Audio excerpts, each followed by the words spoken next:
And we're back live. The cupboard door has just started to creak. We listened to some of the footage, and it was... That's good, crazy.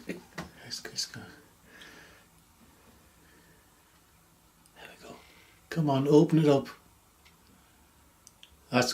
Oh, it's back. Nick. It's back. Just keep an eye on it. Sorry. It's back. Jesus Christ, go to him and do that to him.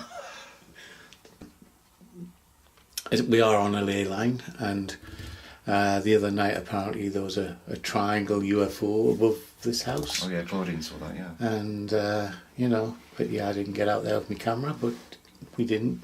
And that went past. But again, it's these ley lines that are causing all this paranormal stuff.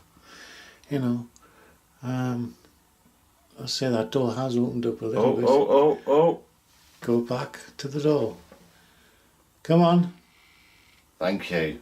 Can you open it wider, please? Come on. You take your time. I'm getting the tingles. Take your time.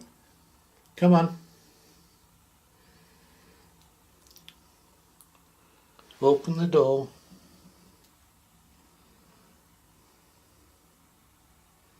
Get that door open, please. Open it to... No, you're closing it. Open it towards the camera, please. Open it towards my hand. Remember to subscribe, and if you'd like to get involved with any of our online discussions within the paranormal, remember to use #HauntedHomesUK.